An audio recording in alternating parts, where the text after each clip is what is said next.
La pluie tombait sans discontinuer depuis des heures. Le tonnerre résonnait dans les rues étroites de ce quartier calme de banlieue. Dans le salon modeste et faiblement éclairé d'une maison à 2 étages, un homme était assis seul sur le bord de son canapé. Il s'appelait Richard Callahan. Il tenait dans une main un verre de whisky à moitié vide, et dans l'autre une photo défraîchie de sa femme, Sarah, disparue bien trop tôt. Dans le couloir derrière lui, des pas légers se rapprochaient, calmes, délibérés. Richard ne se retourna pas, jusqu'à ce qu'il entende le bruit caractéristique d'un pistolet qu'on arme. Il se figea.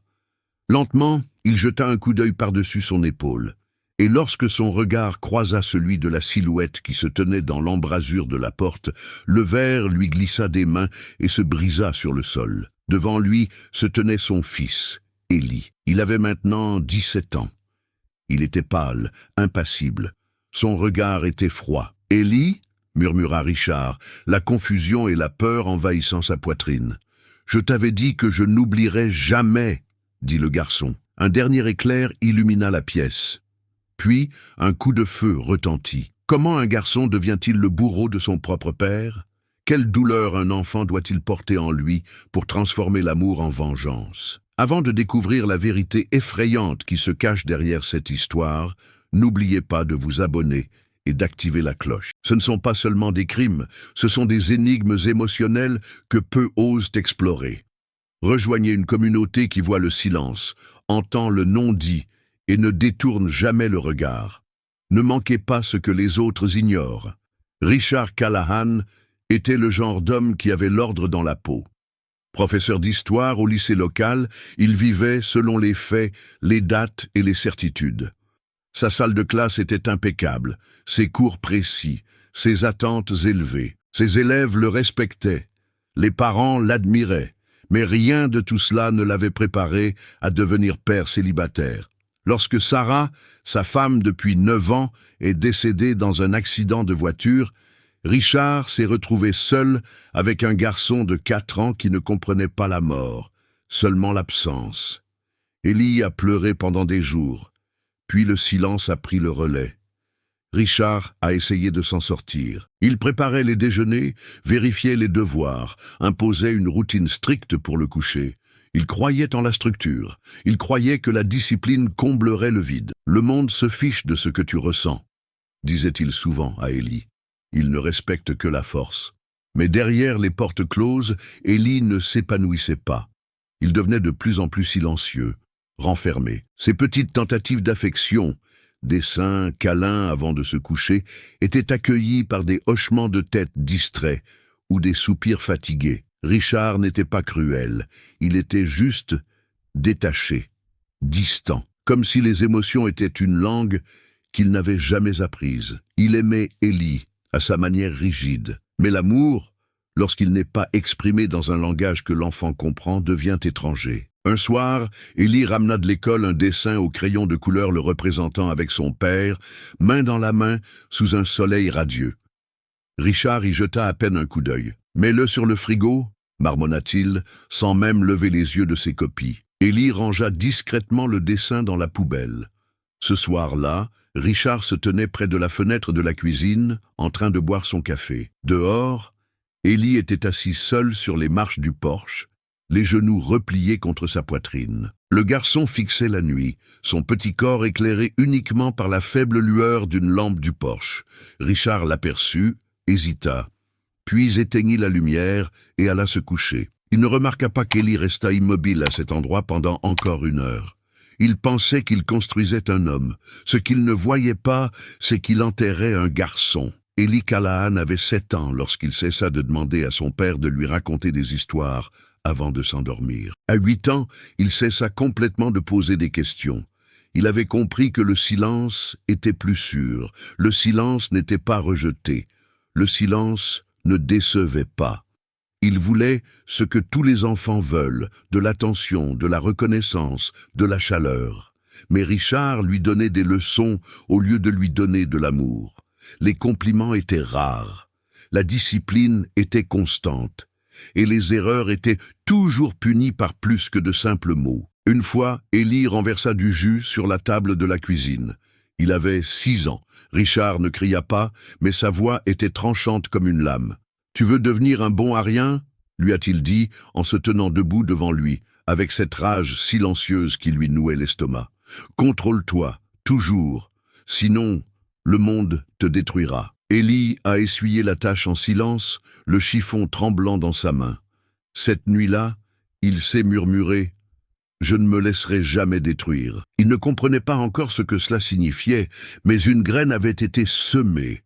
Au fil des années, Élie devint efficace, obéissant, impeccable en apparence. Il avait de bonnes notes, suivait les instructions, évitait le contact visuel. Les enseignants le qualifiaient de doué, mais personne ne voyait qu'il enregistrait chaque petite remarque, chaque moment de rejet, chaque mot qui le faisait se sentir invisible. Sa mémoire était infaillible, sa douleur stockée avec précision. À 10 ans, Élie trouva un album photo de sa mère sous le lit de son père, des photos d'elle souriante, le tenant dans ses bras quand il était bébé. Il en prit une et la regarda tous les soirs pendant une semaine, jusqu'à ce que Richard la trouve et la lui arrache des mains. « Ne vis pas dans le passé, » lui dit-il sèchement. « C'est une faiblesse. » Il ne la lui rendit jamais. Cette nuit-là, Élie commença à écrire dans un cahier qu'il cachait sous une planche du parquet. Pas des histoires, pas ses sentiments, juste des événements, des conversations, des dates, des noms. À 12 ans, Élie cessa d'appeler son père « papa ». Il ne disait pas « Richard » non plus. Il cessa simplement de s'adresser à lui directement, sauf si nécessaire. Il vivait toujours dans la même maison, mangeait à la même table, mais quelque chose en Élie s'était renfermé. Il était devenu froid, calculateur. Pourtant, Richard pensait que tout allait bien. Il croyait que son fils grandissait pour devenir fort, émotionnellement indépendant. Un homme. À 14 ans, Élie a commencé à faire de longues promenades après le dîner. Quand Richard lui a demandé pourquoi, Élie a haussé les épaules. « Juste pour me changer les idées. » En réalité, il mémorisait les rues de leur ville, observait les routines, chronométrait les feux de circulation. Il ne savait pas encore pourquoi, mais instinctivement, il se préparait. Puis vint l'explosion. Un après-midi, après l'école, Richard trouva un mot froissé dans le sac à dos d'Élie. Il provenait d'un autre élève qui le traitait de robot et se moquait de son silence. Richard ne demanda pas à Élie ce qu'il en pensait. Il se contenta de dire « Ignore ça, tu n'as pas besoin d'amis ». Élie finit par répondre, non pas avec colère, mais avec une question. « Et si j'en ai besoin ?» Richard le regarda, surpris. « Tu veux perdre ton temps avec des gens qui te poignarderont dans le dos ? Ne fais confiance à personne, Élie, même pas à moi, si tu es intelligent. » C'était censé être un avertissement. Élie le prit comme une prophétie. Ce soir-là, il ajouta une phrase au dos de son cahier sur une page blanche qu'il n'avait jamais touchée auparavant. « Il m'a appris à ne pas faire confiance. » Il avait raison. À partir de ce moment-là, quelque chose a changé. Élie est devenu plus calculateur. Ses réponses étaient mesurées, ses actions délibérées. Il a commencé à observer son père, à imiter son ton, à comprendre ses habitudes. Pas pour créer des liens, mais pour apprendre. Et puis, à 15 ans, Élie a posé une question qui ne lui ressemblait pas. « On peut aller pêcher un de ces jours ?» Richard fut surpris, mais ravi. « Bien sûr, » répondit-il. « Samedi ?»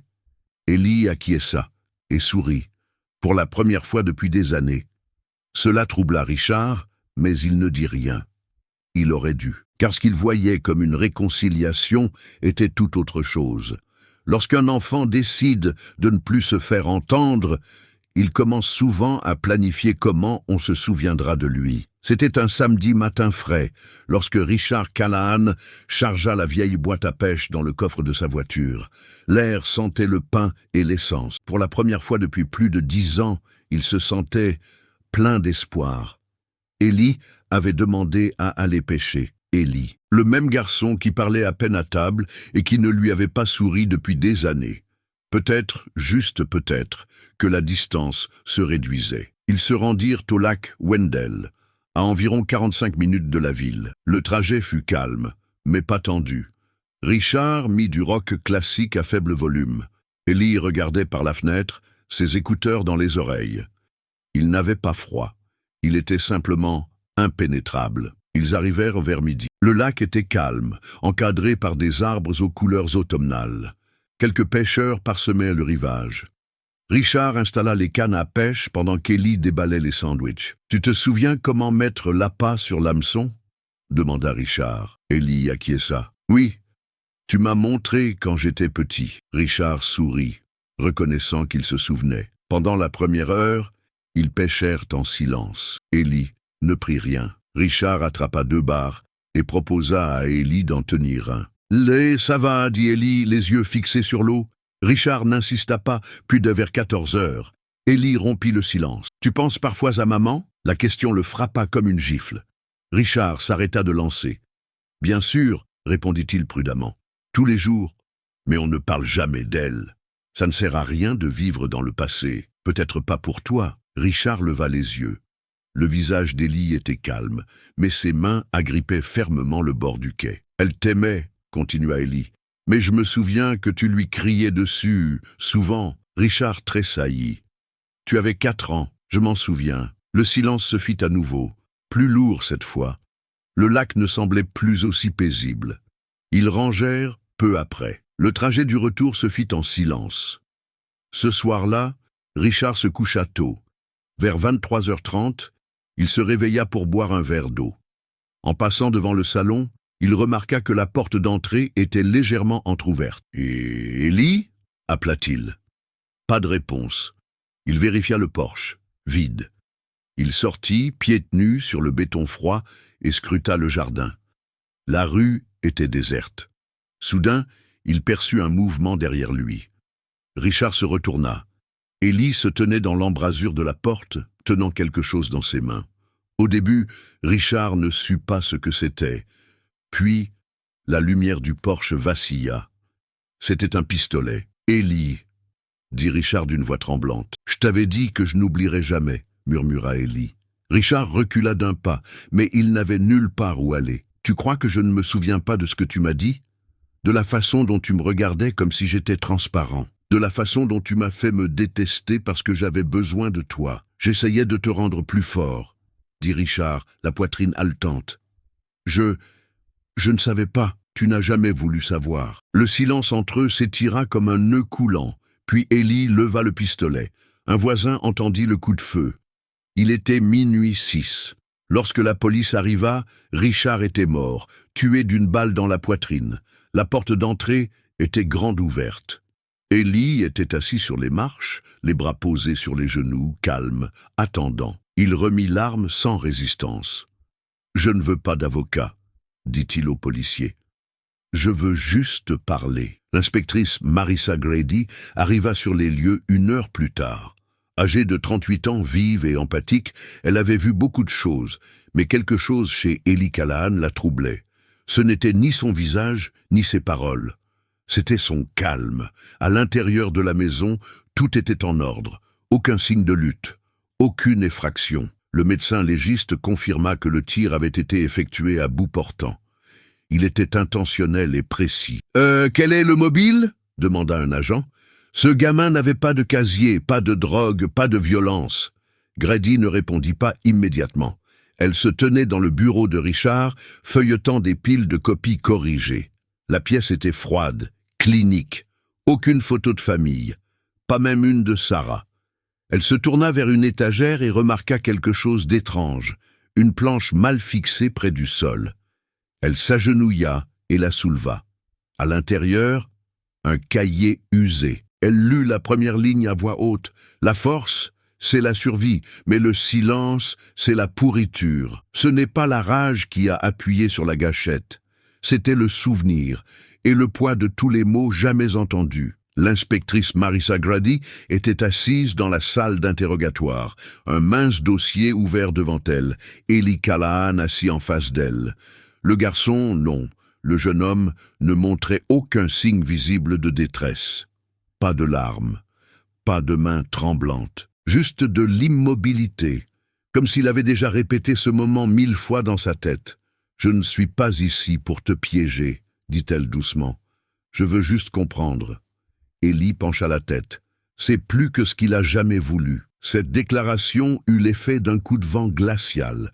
Grady ne dit rien, laissant le silence s'installer. À l'extérieur de la salle d'interrogatoire, la tension montait. La communauté était sous le choc. Richard Callahan était une figure emblématique de la ville. Un enseignant respecté, un père veuf, un citoyen dévoué. L'idée que son propre fils l'ait tué, cela n'avait aucun sens. Les théories ont donc commencé à circuler. Certains pensaient qu'Ellie avait mal tourné. D'autres murmuraient qu'il souffrait d'une maladie mentale non diagnostiquée. Quelques-uns se demandaient même s'il n'avait pas été piégé. L'idée d'un parricide était trop inconfortable, trop contre nature, pour que la plupart des gens puissent l'accepter. Les collègues de Richard le décrivaient comme un homme dur, mais juste. Il était de la vieille école, a déclaré un enseignant. Strict, mais pas violent. Un voisin affirmait que Richard était un père aimant. Il a élevé ce garçon tout seul. Je ne l'ai jamais entendu crier. Je n'ai jamais rien remarqué d'anormal. Mais tout le monde ne voyait pas les choses de la même façon. Une ancienne camarade de classe d'Ellie, une fille discrète prénommée Madison, a déclaré à Grady « Il ne souriait jamais, jamais. Quand on lui parlait, c'était comme s'il n'était pas là. Est-ce que quelqu'un le harcelait ?» a demandé Grady. Madison a hésité.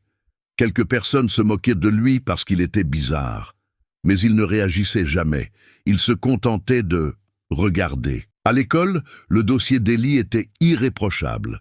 Que des A. Une assiduité parfaite. Aucune mesure disciplinaire. Un élève modèle.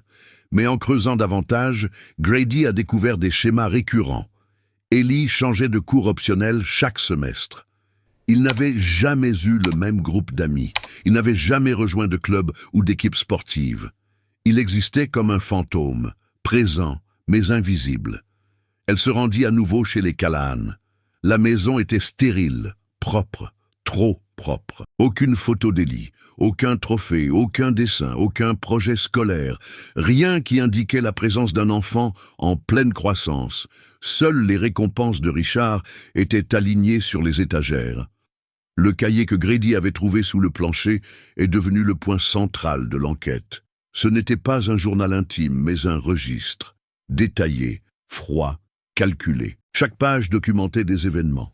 Les heures auxquelles Richard rentrait à la maison, les mots qu'il prononçait, les actions qu'il accomplissait. Les dates étaient consignées avec précision. 19 avril, m'a dit que les garçons qui pleurent sont pathétiques. 3 juin, a pris une photo de maman et a dit qu'elle était une distraction. Aucune exagération, aucune émotion, juste des souvenirs bruts, mécaniques.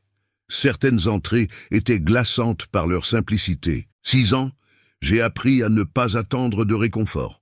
8 ans, je me suis entraîné à sourire devant le miroir.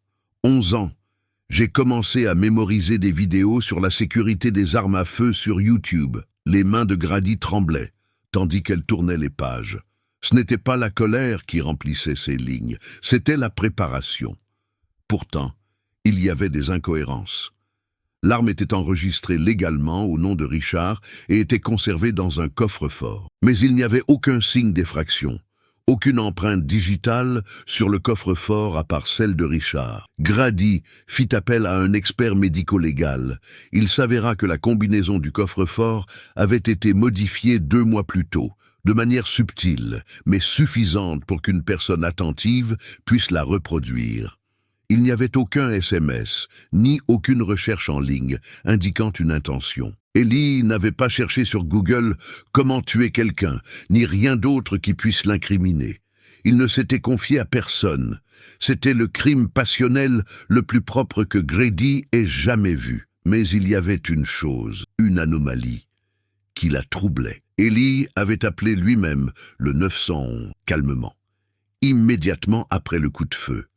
Et lorsque le répartiteur lui a demandé si la victime était encore en vie, il a répondu « Non, il ne l'a jamais vraiment été ». Un psychologue commis par le tribunal a été appelé, le docteur Nolan Pierce. Il a examiné le passé d'Ellie, mené des entretiens et effectué des évaluations. Sa conclusion ? Ellie ne présente aucun signe de psychose. Il comprend la moralité. Il montre des remords, mais pas pour l'acte lui-même.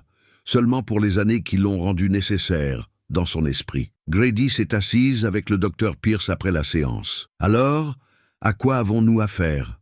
a-t-elle demandé. « Un garçon qui a été conditionné, pas corrompu, » a répondu Pierce. « Les méthodes de Richard ont créé un vide.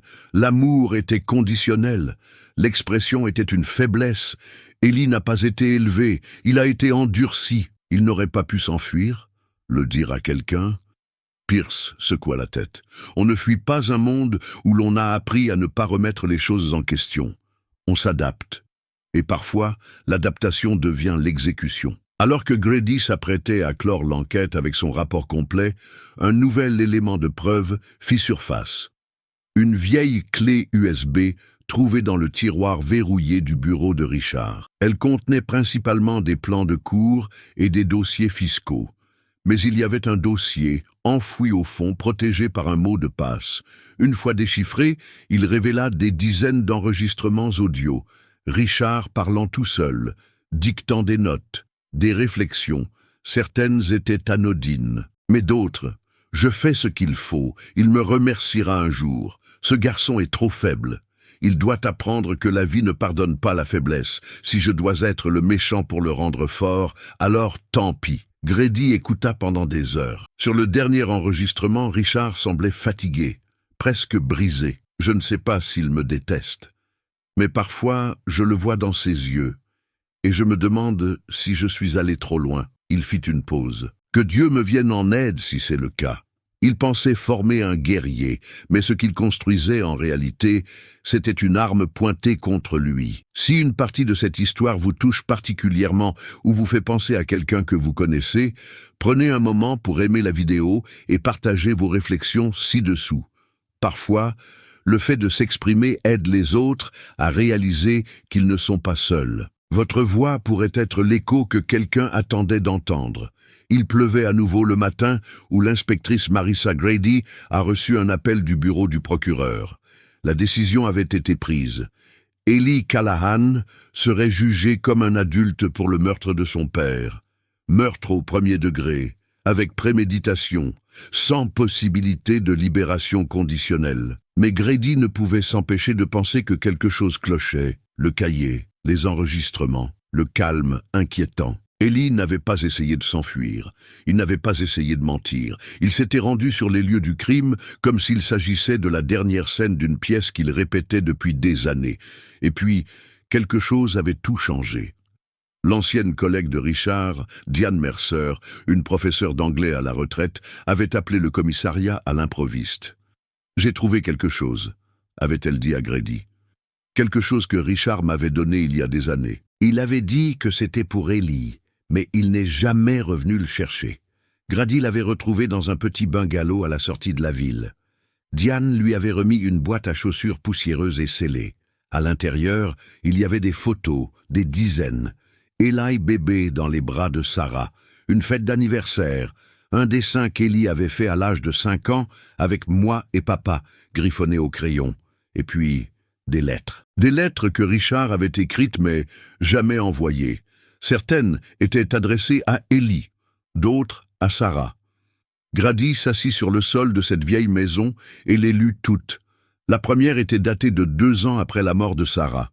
« Ellie demande toujours après toi tous les soirs. Je lui raconte des histoires, mais je pense que je m'y prends mal. Je ne sais pas comment être doux. » Une autre. « Parfois, je le surprends en train de me regarder avec ses grands yeux. Ça me fait peur de voir à quel point il comprend. Je veux m'améliorer, mais je ne sais pas comment. Puis, aujourd'hui, je lui ai dit d'arrêter de pleurer.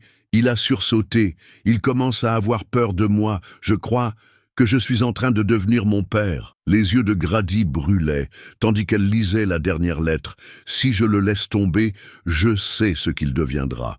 Je sais ce que je suis en train de créer. Mais je continue quand même. Peut-être parce que je ne sais pas qui je suis sans contrôle. Peut-être parce que j'ai peur d'aimer et de perdre à nouveau. Que Dieu me pardonne. » Ces lettres révélaient ce qu'aucun rapport de police ne pouvait révéler. Richard n'était pas aveugle à ce qui se passait. Il en était terrifié. Mais au lieu de changer, il a enfoui sa culpabilité profondément, là où même Ellie ne pouvait l'atteindre.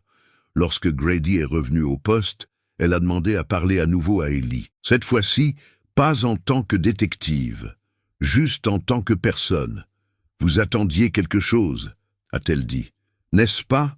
Un moment, un signe qu'il vous avait vu. » Ellie n'a pas répondu tout de suite.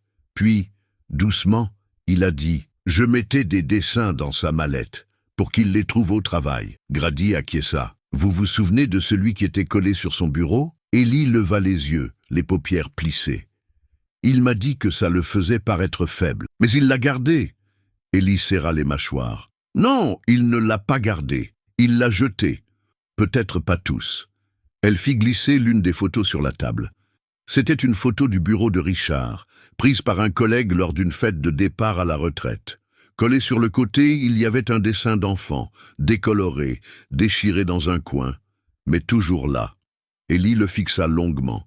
Ses yeux se remplirent d'une émotion qui n'était pas de la tristesse, ni du soulagement. Il y a quelque chose entre les deux. Il n'a jamais dit un mot. « Non, dit Grady, mais peut-être qu'il essayait, à sa manière. » Lors de la lecture de l'acte d'accusation, Ellie ne dit pas un mot. Son avocat plaida non coupable pour cause de responsabilité pénale atténuée. Mais l'accusation avait des montagnes de preuves. Le cahier, l'arme, les aveux. Le procès fit la une des journaux nationaux. Des psychologues débattirent de l'affaire en direct à la télévision. Certains voyaient en Ellie le symbole d'une négligence affective qui avait conduit à la violence. D'autres le décrivaient comme un sociopathe manipulateur qui avait utilisé son traumatisme comme arme pour justifier son meurtre. Mais dans la salle d'audience, il n'était qu'un garçon dans un costume trop grand pour lui. Et dans le public, il y avait des gens qui se souvenaient de Richard Callahan uniquement comme d'un professeur, un voisin, un entraîneur. Personne ne voulait se souvenir de l'homme qui se cachait derrière les portes closes. Le dernier jour du procès, Grady a été appelée à la barre. Elle a parlé de l'enquête, des preuves, du ton de la voix d'Ellie lors de l'appel au 911. Puis, elle a fait quelque chose d'inattendu. Elle a remis au juge la boîte contenant les lettres et a demandé qu'elles soient versées au dossier. Des objections ont fusé.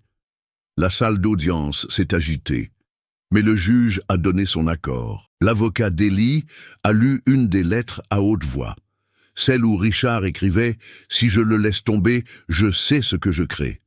Ellie a baissé la tête, pas par culpabilité, par reconnaissance, comme si ces mots lui rendaient quelque chose qu'il n'avait pas eu depuis des années, la clarté. Après l'audience, Ellie a demandé à parler à Grady une dernière fois. « Pourquoi leur avez-vous montré les lettres ?» lui a-t-il demandé. « Parce que je pense que tu avais besoin de savoir qu'il n'était pas seulement ton gardien, il était aussi ton prisonnier. » Au final, la vérité n'a pas crié. Elle a murmuré, à travers des lettres jamais lues, à travers des dessins jamais loués, à travers un silence pris pour de la force. Et dans ce murmure, tout a changé. Ellie Callahan a été condamnée à 22 ans dans un établissement pénitentiaire à sécurité moyenne, avec possibilité de libération conditionnelle après 15 ans. Il avait 18 ans lorsque le juge a rendu son verdict, juste assez âgé pour être jugé comme un homme, mais avec encore, dans les yeux, l'innocence d'un enfant qui avait cessé d'être un enfant trop tôt. Il n'a pas réagi lorsque la sentence a été prononcée. Pas de larmes, pas de cris. Juste un hochement de tête silencieux, comme quelqu'un qui savait déjà comment l'histoire allait se terminer. L'inspectrice Marissa Grady n'était pas présente lors du prononcé de la sentence. Elle avait déjà lu toutes les lettres, entendu tous les mots qui comptaient. Elle savait que le système avait fait ce qu'il devait faire, mais elle avait appris que la justice n'était pas toujours synonyme de guérison. De retour dans sa cellule, Ellie restait seule. Il lisait beaucoup. Philosophie, psychologie, histoire. Au début, il a refusé toute thérapie. Puis, un jour, il a demandé à revoir le docteur Nolan Pierce. Leur conversation était longue, mesurée, douloureuse. « Il ne me manque pas », a dit Ellie un jour. « Mais parfois, l'ancien moi qui croyait encore qu'il pouvait changer me manque. » Pierce n'a pas répondu. Il s'est contenté d'écouter. Parce que parfois, c'est la seule chose dont une personne brisée a besoin. L'héritage de Richard Callahan dans la communauté, s'est effrité. Ses anciens élèves parlaient encore de lui avec respect. Son nom figurait toujours sur le mur d'honneur de l'école. Mais les murmures s'amplifiaient. Les parents se demandaient ce que signifiait pousser trop loin. Élever des enfants avec une structure, mais sans douceur. Les enseignants débattaient. À partir de quand la discipline devenait-elle de la cruauté? Les frontières s'estompaient. Et dans ces zones floues, des vérités dérangeantes commençaient à émerger. Un journaliste local a publié un article intitulé « Le père et le feu, comment le silence tue à petit feu ».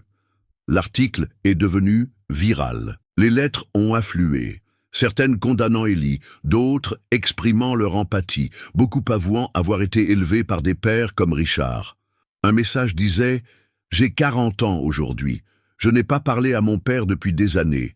Mais après avoir vu ce qui est arrivé à Élie, je l'ai appelé, pas pour lui pardonner, juste pour lui dire que je le comprends. Ce n'était pas une histoire de monstre. Pas vraiment. Richard Callahan n'était pas mauvais. Il avait peur de l'échec, du chagrin de laisser l'amour l'adoucir, et en essayant de rendre son fils invincible, il l'a rendu invisible. Élie Callahan n'était pas né brisé. Il a été façonné, lentement, silencieusement, par l'absence, par le silence, par des attentes qui l'ont plus écrasé qu'elles ne l'ont construit. Nous aimons croire que la douleur doit être forte pour être dangereuse, mais parfois, les blessures les plus dévastatrices sont celles que personne n'entend, celles qui se cachent derrière des bulletins scolaires parfaits, celles qui sourient à table et pleurent dans le noir, celles qui disent « je vais bien » tout en préparant leur vengeance en silence. Au final, ce n'était pas seulement l'histoire d'un garçon qui avait tué son père. Il s'agissait d'un garçon qui n'avait jamais eu le droit de faire son deuil, qui n'avait jamais été invité à se reconstruire et qui avait finalement parlé de la seule manière dont il pensait que le monde l'écouterait. Maintenant que vous connaissez toute l'histoire, nous voulons connaître votre avis. Pensez-vous qu'Élie était victime d'années de négligence affective ? Ou le voyez-vous comme quelqu'un qui a choisi la violence alors qu'il avait d'autres options? Peut-on vraiment tenir quelqu'un pour responsable lorsque la personne qu'il est devenue a été façonnée dans le silence? Donnez votre avis dans les commentaires ci-dessous. N'hésitez pas, votre point de vue pourrait ouvrir les yeux de quelqu'un d'autre. Si cette histoire vous a touché, que ce soit par la colère, la tristesse, le choc ou même la compréhension, partagez-la. Pas seulement la vidéo, mais aussi le message. Car quelque part, il y a un enfant comme Élie, assis seul, qui ne sait pas comment exprimer la douleur qu'il porte en lui. Et peut-être, juste peut-être, que le fait de partager cette histoire aidera quelqu'un à choisir une autre fin. Abonnez-vous à la chaîne pour découvrir d'autres histoires réelles et poignantes comme celle-ci, où chaque détail compte et chaque silence raconte une histoire. Cliquez sur la cloche pour ne manquer aucun nouvel épisode. Et enfin, posez-vous la question. Si vous étiez Élie, qu'auriez-vous fait? Ou plus troublante encore, si vous étiez Richard, auriez-vous remarqué la tempête que vous étiez en train de créer?